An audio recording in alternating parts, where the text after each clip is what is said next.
Good morning and welcome to the table, Sharon's table. I'm going to continue to say it with gusto, right? Black, beautiful, bold, they're back. Brittney Cooper, Ameshia Cross, Candace, Kelley. Good morning, ladies. And since we're all back together finally, Happy New Year. Ameshia, I hope you are truly on the mend. I know you had one of those breakthrough cases of COVID. So you look great. You don't look, like you're struggling. So hopefully we'll have a spirited discussion here. I want to start with this, okay, because for me it's so powerful. New York City, Black Power, Eric Adams, the mayor, Alvin Bragg, the first Black Manhattan DA, and Keechant Sewell, the first Black and female police commissioner in New York City history. But then, and I don't know how much you should make of it, and I'm going to give you ladies the floor, because then this happened yesterday and everybody's reacting to it. You are part of the ecosystem of this city. My low-skilled workers, my cooks, my dishwashers, my messengers, my shoe shine people, those who work in Dunkin' Donuts, they don't have the academic skills to sit in a corner office. They need this. We are in this together. Brittney, I need to start with you. It's not easy for us. Okay, the deck is stacked against us, holding these key positions. But did he mean they don't have the degrees that tend to lead to the corner office? Are we making too much of this after what we've been through for the last 4 to 5 years with somebody down there at 1600 Pennsylvania Avenue? Give us some perspective here. Yeah, I mean, look, I'm proud, like most Black people are proud when we see our people doing well and excelling and achieving things that our ancestors didn't have the possibility to achieve. But I also want to caution us against our sort of romanticizing of Black faces in high places. And when I look at Mayor Adams, there's a bit of that, right? And so what happens is that you see him trying to pander to this idea that he supports the working class, everyday folks who have to hustle and, as the young folks say, get it out the mud. But really, he sounded condescending and like he doesn't actually understand the variety of reasons that folks are in terrible jobs. The other thing that he is also doing is forcing kids back to school when the Omicron variant is surging through New York City. Teachers' unions have pushed back against him. And it's also not clear that he's really here for sort of everyday concerns, given some of the stances that he's taken on criminal justice. So while I'm certainly here for Black excellence, I think that we've got to have Black leaders who also support at the policy level what it means to make life better for Black people in Black communities. And being a Black face is not enough. So, Ameshia, do you think his misstep, if it was, I don't know, if I read between the lines or outright what Brittney's saying, maybe it's not a misstep. Maybe he meant some of what he said the way he said it, but doesn't he need to take the foot out of his mouth? The swagger's great, confidence is great, but you're the mayor of New York City, and the city needs some real leadership now. Absolutely. And I think that Eric Adams said what he meant and he meant what he said. I agree with Brittney full-throated here. At the end of the day, just having a Black face in front of something does not necessarily mean that it's going to bring positive change or even policy change that sets Black people on a equal playing field or an equity playing field. And I don't think that we're going to see that from Eric Adams or those who he's appointed within his administration. Yes, this is going to be, quite frankly, just might be the blackest New York mayoral administration we've seen in a very long time. But with that being said, just because Black people are in a position of power doesn't always behoove itself for Black folks. We know that because we've seen it in Tim Scott in South Carolina. We've seen it in the AG in Kentucky, and how he handled the Breonna Taylor case.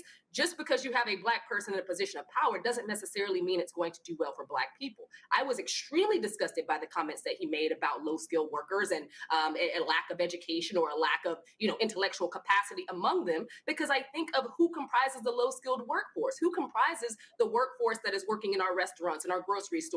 They're Black and brown people, majority of which are mothers and oftentimes single mothers. So he is literally slapping them in the face. The same people who we call frontline workers and, honked horns for and wanted to protect all of last year, he basically said don't matter in one speech. And in addition to that, he's somebody who is setting criminal justice reform back. he supports stop and frisk, as do those who he's appointed in very high criminal justice positions. I'm disappointed by this leadership thus far. I'm hopeful that the tide will change, but I'm not necessarily going to hold my breath to see it. Mm. Now, Candace, now you told with your sassy haircut, I love it. You told us even before he was elected that Eric Adams was one to watch. So are your other two friends here? You notice how I put them over there. Are they making too much of this? You know what? You come on, somebody's got to dissent. I'm afraid I disagree. You got your dissenter right here. Listen, what Eric Adams, what I think he was saying, while it wasn't said in the right way, what he was saying was that when you have somebody who does have a certain education, certainly there's a system in place that's going to prevent you from being in a certain position, and you might find yourself at Dunkin' Donuts. It may not be the number one place for everyone. And what he's saying is that the someone in Dunkin' Donuts is probably the same one who might try to get a job in the corporate world, and they're not going to get it. They're going to be looked at in a certain way. They may not have the degrees that they're supposed to have in order to move up. And that just happens to be the reality. He grew up on the whole idea that he is from New York City, that he has been stopped and frisked by police officers, that he knows the system because he was born and raised there, and he knows exactly what it means to be someone who lives in a city of 8 million people and 8 million stories. And already we're attacking Eric for what? He hasn't. We're just in the new year, but that's the problem when it comes to people who are in Black leadership positions who are Black. We go after them, and we go after them harder sometimes than we would other people because we're just not used to them. So we attack them and we expect so high of them that we are just kind of out of the box, I think, sometimes, just not realistic about expectations. He just hit the ground running. Let's wait and see. I think he has to clarify his statements, because if somebody was offended, go and clarify. But I don't think he meant anything of it other than there are people in certain positions who other people are not going to elevate them because they have a certain level of education or certain level of skills as a result of the system that we are in. I don't think he's saying anything more than that. And that's a fact. That's a fact. If I'm working in Dunkin' Donuts, all right. From the lawyer we got to go back to the professor. Now, Brittney, I did read an article recently about women mayors and how they were quick to fire other women they put in power, police chiefs and the like, because they were under such scrutiny and they had to prove that, you know, this is, I'm a strong leader, and if I need to get rid of somebody, I'll get rid of them. But it was really pointing to the increased scrutiny of a woman in power. And here you have a Black man in New York City that all eyes are on, perhaps the most important city in the world. Does Candace have a point here that maybe you, me, all of us, jumping down his throat when it was just a misstep one day?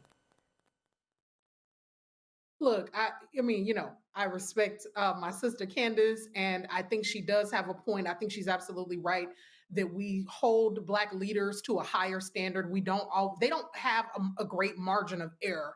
And so we saw that with Barack Obama. But the thing that I said holds true. I'm not evaluating Eric Adams. I am a Black person who also grew up working class, certainly not in New York City. And I'm very sensitive to the challenges of what it means to try to appease many different people, many different constituencies. And at the same time, he hasn't just had one misstep. The man has been in office just a few days, and he's already made the teachers angry. He's already, you know, come out and supported not only stop and frisk, but also solitary confinement, which is a huge sort of thing that folks who are doing criminal justice reform are talking about. And then he's out here disrespecting folks because he can't get his words together.